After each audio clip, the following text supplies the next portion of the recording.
जादूगर की कहानी। एक समय की बात है, एक छोटे से गांव में एक घमंडी जादूगर रहता था। उसका नाम था गोगा। गोगा के पास अद्भुत जादुई शक्तियां थी, जिनकी वजह से वह गांव में बहुत प्रसिद्ध था। लेकिन उसकी प्रसिद्धि ने उसे अत्यधिक घमंडी बना दिया था। वह हमेशा खुद को सबसे श्रेष्ठ मानता था और गांव वालों को तुच्छ समझता था। गोगा का घर गांव के बाहरी हिस्से में था, जहां वह अपनी जादुई किताबों और औजारों के साथ रहता था। वह कभी भी गांव वालों की मदद के लिए तैयार नहीं होता था, बल्कि उन्हें अपने जादू से डराता और उनके ऊपर रौब जमाता था। अगर किसी गांव वाले को कोई समस्या होती और वे गोगा के पास मदद के लिए आते, तो वह उन्हें अपमानित करता और उनकी समस्या को और बढ़ा देता। एक दिन गांव में एक बूढ़ी औरत, जिसका नाम दयाबेन था, गोगा के पास आई। उसने गोगा से विनती की, मेरे बेटे को एक गंभीर बीमारी हो गई है, कृपया उसकी मदद करो।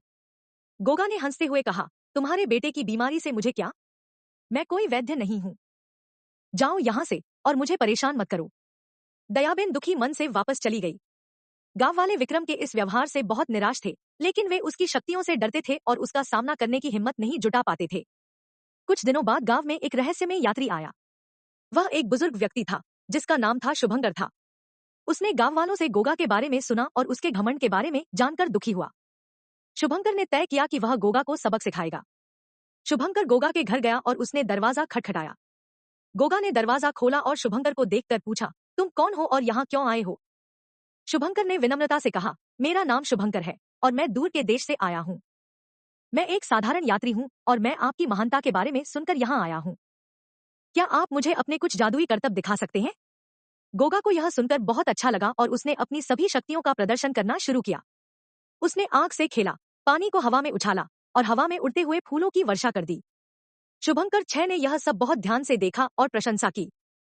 शुभंकर ने फिर कहा, गोगा, तुम सचमुच महान हो, लेकिन क्या तुम एक साधारण आदमी को जादू सिखा सकते हो?